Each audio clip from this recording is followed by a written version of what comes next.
आज हम लोगों को पढ़ना है सामाजिक दशा। क्या पढ़ना है?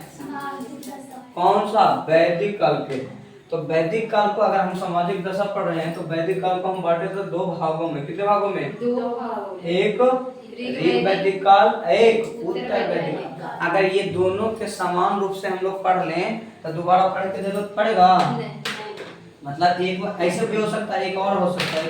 एक क्रम क्या हो सकता है कि पहले हम सामाजिक दशा पढ़े ऋग वैदिक का और उसके बाद पढ़े क्या? उत्तर वैदिक का। एक दशा क्या हो सकता है कि एक बार इसको इधर दे, एक बार इसको दे, दोनों को भी। जब क्वेश्चन पूछे कि ऋग वैदिक काल और उत्तर वैदिक काल में क्या समानताएं थी तो पता भी चल जाएगा, और क्या विभिन्नताएं थी ये भी पता चल जाएगा। पता चल जाएगा कि ना? तो पहला विविधता थी, पहला ये पशुपालक था। कैसा था? पशुपालक। ये पशुपालक प्रधान समाज था। कौन प्रधान? पशुपालक। अब ये क्या था? जब ये पशुपालक है तो ये हो गया था कृषि प्रधान। कौन प्रधान? समाज में सामाजिक दशा अगर हम देखें तो समाज में ज्यादातर लोग क्या कर रहे थे इस समय? पशुपालक। क्या कर रहे थे? मतलब पशुपालन कर रहे थे। क्या कर रहे थे? पशुपालन। इधर क्या हो गए? कृषि प्रधान। क्या हो गया? अब बताओ, इधर पशुपालक है ये पता चलता है, ठीक है, पहले का है। अगर पशुपालक है तो ये काल, दूसरा पॉइंट है, ये काल ग्रामीण जीवन होगा। कौन जीवन होगा? ग्रामीण जीवन। कैसा जीवन? ग्रामीण जीवन। हाँ, ग्रामीण जीवन। ग्रामीण जीवन में भी कैसा होगा? अस्थाई या अस्थाई? अस्थाई। क्यों? क्योंकि पशुपालक है, एक जगह ना रहेगा। दूसरा अस्थाई कर सकता है, ये भी कर सकता है। तीसरा, अगर ये ग्रामीण है तो इसमें भी कोई चेंज नहीं है, ये भी ग्रामीण है, लेकिन ग्रामीण में क्या हुआ है कि ये अस्थाई हो गया है। कौन जीवन हो गया इसका? क्यों हो गया है पता है? क्योंकि यहाँ कृषि होने लगा, खेती होने लगा। खेती जब होता है तो 3 मंथ 4 मंथ का खेती होता है ना, और 4 महीना रुकना पड़ता है। मानव एक सहसंबंध स्थापित करने वाला प्राणी है। सहसंबंध स्थापित करने वाला प्राणी, जहां रुकता है उसको एक क्या संबंध बन जाता है। संबंध बनने के फलस्वरूप क्या होगा? ग्रामीण जीवन तो होगा लेकिन अस्थायी होगा। कैसा होगा? अस्थायी। अच्छा, ये कृषि प्रधान क्यों हो गया? ये लॉजिक है। कृषि प्रधान इसलिए हो गया, बहुत वेरी वेरी इंपॉर्टेंट है। देखिए, मान लें कि अगर हम पाषाण काल लिखे, कौन काल लिखे? तो इस समय पत्थर था। क्या था? अगर हम लिखे सिंधु घाटी सभ्यता, मतलब ताम्र पाषाण काल, क्या लिखे? ताम्र पाषाण काल। क्या लिखे? ताम्र पाषाण काल। तो इस समय क्या था? तांबा। क्या था? तांबा। अगर हम लिखे सिंधु घाटी सभ्यता, क्या लिखे? सिंधु घाटी सभ्यता। तो इस समय क्या आ गया? कांसा। अब वेरी वेरी इंपॉर्टेंट, बार बार क्वेश्चन पूछता है कि बताइए इसमें क्या चेंज हुआ कि ये कृषि प्रधान हो गया? तो इसमें चेंज हुआ, लोहा का खोज हो गया। खोज का खोज हो गया, लोहा का खोज। लोहा का खोज। लोहा एक ऐसा पदार्थ है जो कठोर पदार्थ है। क्या है? अभी भी देखा कुदाल है ना, कुदाल जिससे कोड़ा जाता है। इसका मतलब इसमें कृषि ठीक से होने लगा। क्यों? कारण क्या है? कारण क्या है? एक तो नई धातु की खोज है जिसको कहते हैं लोहा। अगर क्वेश्चन को देखो, लोहा का खोज क्या कहाँ किस काल में हुआ था? तो उत्तर वैदिक काल। उत्तर वैदिक। चलिए, पशुपालक प्रधान था और ग्रामीण जीवन था। दूसरा हम कह सकते हैं इसको घुमंतु। क्या कह सकते हैं? घुमंतु जीवन। कैसा था? घुमंतु जीवन। घुमंतु का एक मतलब एक जगह रहता था, इधर उधर घूमते घूमते। लेकिन ये क्या था? अस्थाई लिख दिए है ना, स्थायी भी लिख दिए। तीसरा में अस्थाई, अस्थाई जीवन हो गया। कौन जीवन हो गया? अस्थाई जीवन। सुनिए, ये तो हम टॉपिक में लिखा रहे हैं, समझ क्या ना। आधार जाइएगा तो इसको विस्तार दीजिएगा। पशुपालक क्यों है? अच्छा, पशुपालक में कौन चीज करते थे ज्यादा? गाय को पालते थे। किसको पालते थे? गाय। किसको? गाय को तो का इससे पहले गाय के लिए बहुत सारा शब्दों से सूचित भी किए थे, सूचित किए थे ना। गाय में जैसे गोधन, किसको कहते हैं गोधन? गो गाय गोधन, अतिथि, गोपति, मुखिया, समझ रहे हैं? ग्रामीणी माने भी मुखिया होता है, एक होता है घर का मुखिया, एक होता है गांव का मुखिया। अगला अगर बोल दे गवेषणा, क्या होता है? युद्ध। गवेषणा युद्ध, किसके लिए युद्ध? गायों के लिए। गविष्टि युद्ध यानी खोज, किसके लिए खोज? गायों के। समझ लो। गोधुली, गोधुली माने शाम, गोधुली माने शाम, शाम होता है ना, वो समय है। चलिए अगला अगर हम चलता, ये तो समझ थे हम सब, गाय वाला समझ थे कि नहीं? अगला अगर चौथा हम दे तो ये मातृशतात्मक था। कौन शतात्मक? इसमें मातृशतात्मक पितृशतात्मक कंफ्यूजन है, देख लेते हैं थोड़ा सा इसका सामाजिक जीवन।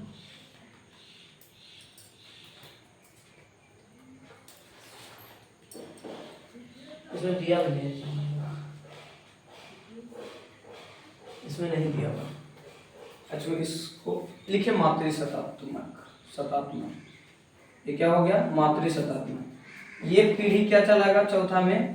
पितृशतात्मक, पितृशतात्मक। चलिए पितृशतात्मक, ठीक है।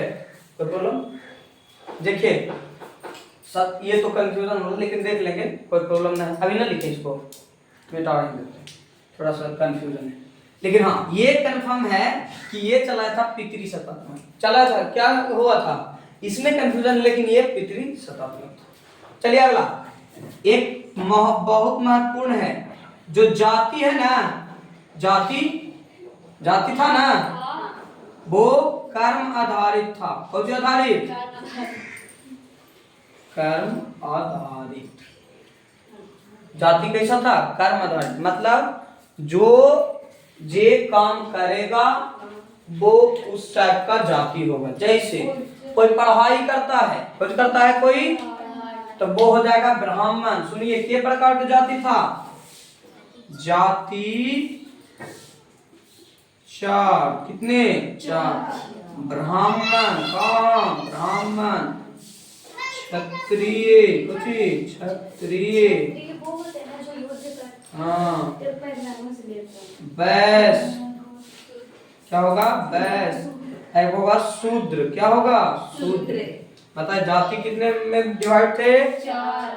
कौन कौन? ब्राह्मण, क्षत्रिय, वैश्य, शूद्र। लेकिन विशेषता क्या थी कि ये जाति कर्म आधारित थी। किस पर, मतलब किस बेसिस पर जाति को निर्धारित किया जाता था? कर्म पर। कर्म, अगर कोई पढ़ाई लिखाई कर रहा है, पढ़ने में तेज है, तो क्या कहला जाएगा? ब्राह्मण। अगर कोई लड़ने का काम कर रहा है तो वो क्या कहलाएगा? क्षत्रिय।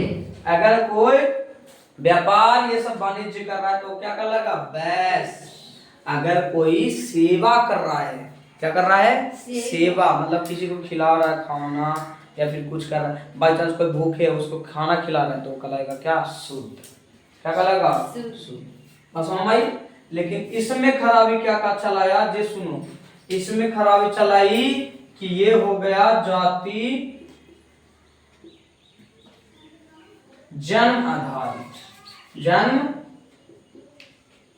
आधारित, क्या हो गया? जन्म आधारित, मतलब पेट में बच्चा है उसी वक्त उसका जाति निर्धारित हो जाता था। कुछ हो जाता था जाति। इससे क्या हुआ?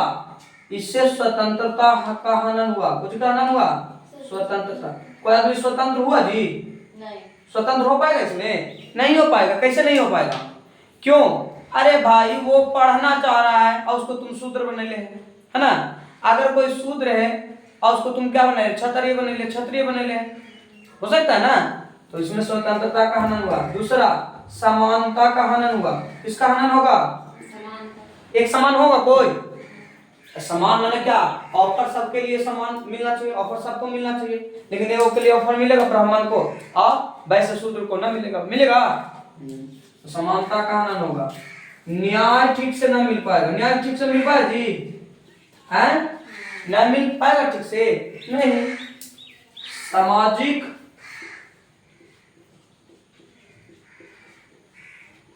दुर्व्यवहार होगा, सामाजिक दुर्व्यवहार। चलिए क्या क्या हो सकता है। पहला, यहाँ तो बहुत अच्छा फैक्ट है, देखिए बहुत अच्छा है कि यहाँ ये जाति जो निर्धारित होती थी कैसा होती थी, कर्म आधारित। कैसा होती थी, देखिए ये लोग जो अभी समझाते हैं इस चीज को, एक मिनट का अथी लेके, जो लोग नहीं पढ़ता इस चीज को, मतलब हिस्ट्री नहीं पढ़ा, ये सब नहीं पढ़ता है, तो उसको ये सब का तो ज्ञान नहीं हो पाएगा। अब वो क्या करेगा, रूढ़िवादी बना रहेगा कि हम इस जात से बिलोंग करते हैं।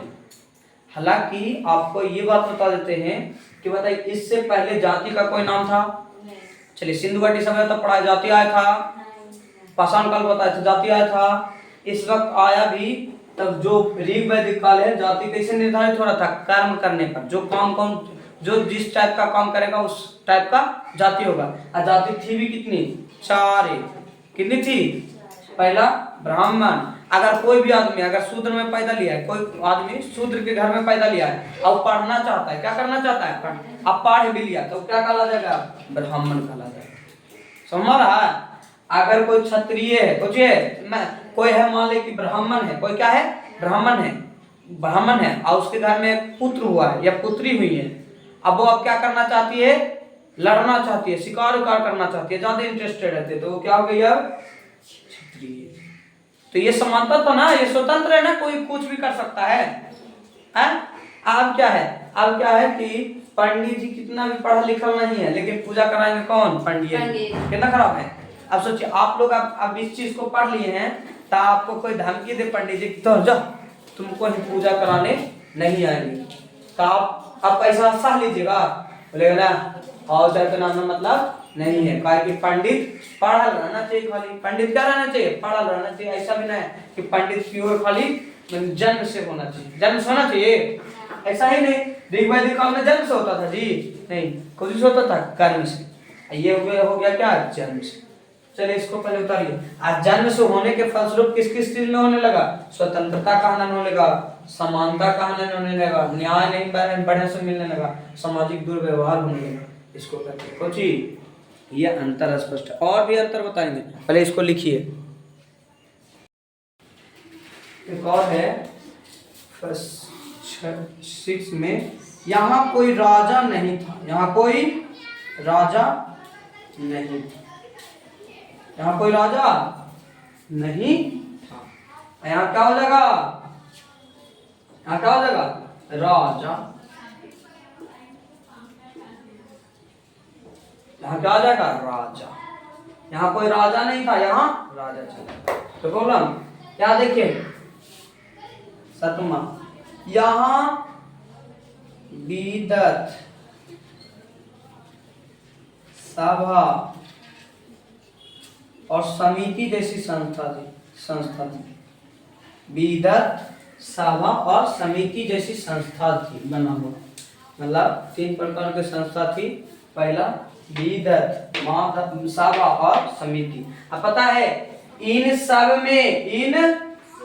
सबों में महिला भागीदारी, महिला मतलब जाती थी, भाग लेती थी, ठीक है, महिला भाग लेती थी। लेकिन इसमें अब तो राजन हो गया जी, अब इसमें महिला भाग, इसमें लिखना महिला भाग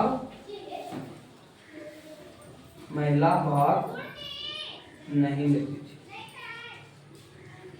महिला भाग नहीं लेती थी। ये कुछ नहीं है। पहला में अगर पहला बता तो ये पशुपालक था, वो कृषि प्रधान था। ये ग्रामीण था तो वो भी ग्रामीण था। ये घुमांतु था तो वो स्थायी हो गया, है ना।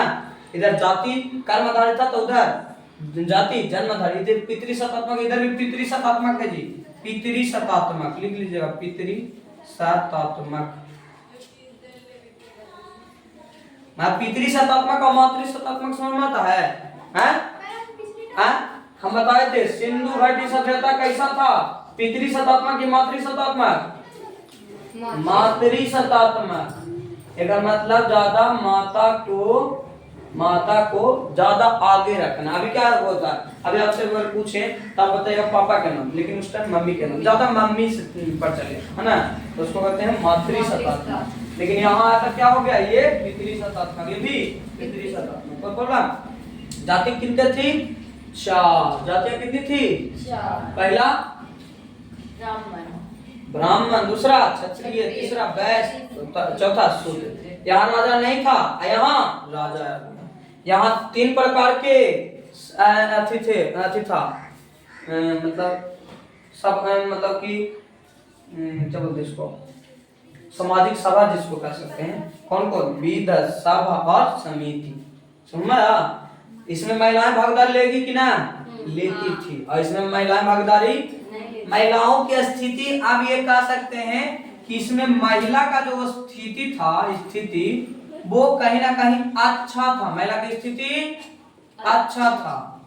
और यहाँ महिलाओं की स्थिति में क्या आ जाएगा, गिरावट। महिलाओं की स्थिति में, महिलाओं की स्थिति में गिरावट, महिलाओं की स्थिति में क्या आ जाएगा, गिरावट। तो प्रॉब्लम देखिए क्या होता है, क्यों महिलाओं की स्थिति, पता है महिलाओं की स्थिति इसलिए भी अच्छा कह सकता है कि इस समय वेद की क्या हुई थी, रचना। वैदिक काल में कुछ हुआ था, वेदों की रचना।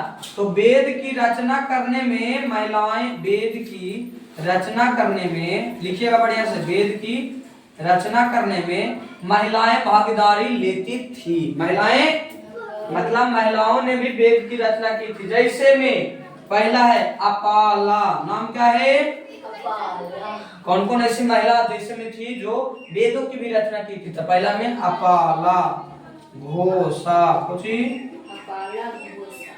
लोपामुद्रा, कुछ ये सब महिलाओं का नाम है, लोपामुद्रा, अपाला, घोषा, लोपामुद्रा, विश्वरा, कुछ विश्वरा, सीता, कुछ सीता।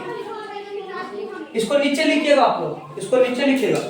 देखिए ये ऋग वैदिक काल जो है, इसमें वेदों की रचना हुई थी। हम पुरुष तो वेद की रचना किए थे, साथ साथ में महिलाओं ने भी की थी। इसलिए हम मानते हैं महिलाओं ने सभा में भी भाग लिया था, बिल लिया था ना। कौन कौन सभा, विद, सभा और समिति, ये सब में भी भाग लेते थे।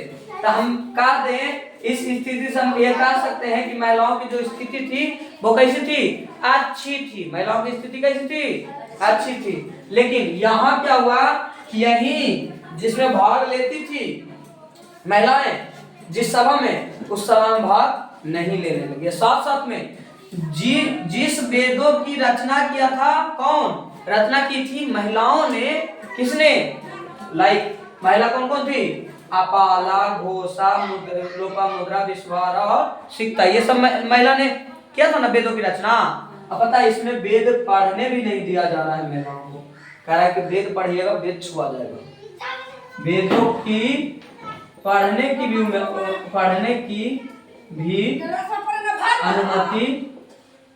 अनुमति नहीं थी, पढ़ने की भी अनुमति नहीं थी। किसको नहीं थी, महिलाओं को। किसको, महिला। सोचो, जिस महिला ने वेदों की रचना किया, जिस महिला ने वेदों की रचना किया, वो अब पढ़ भी नहीं सकते हैं। कौन, काल चेंज, तब स्थिति भी चेंज हो गया, इतना खराब समाज बन गया। पहला ऋग वैदिक काल में ऐसी थी कि महिलाएं सभा में भी भाग लेती थी और वेदों की रचना भी की थी, है ना। इसलिए हम मानते हैं कि इसमें महिलाओं की स्थिति कैसी थी, अच्छी थी।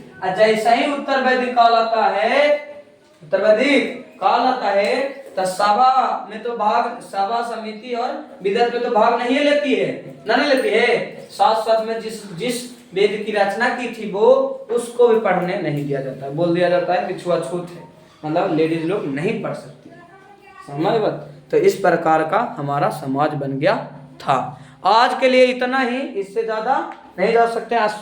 शेयर सब्सक्राइब हम कभी नहीं बोले हैं, शेयर सब्सक्राइब और लाइक सबके पास एकदम मतलब इधर उधर कर दीजिए, ताकि जो भी ये मटेरियल जा रहा है वो सबको फायदा हो सके और थोड़ा हमें भी फायदा हो सके, क्योंकि कहीं ना कहीं ये यूट्यूब का दौर है। यूट्यूब में अगर कोई अच्छा किया तो सब मतलब कि अच्छा हो जाता है, का पता बाद में ऐसा मतलब रखने वाला इंसान कुछ और भी बेहतर कर सकता है। तो इसलिए शेयर, सब्सक्राइब और लाइक सब कर दें, और शेयर तो ज़रूर करें अपने दोस्तों के पास ताकि देख सके।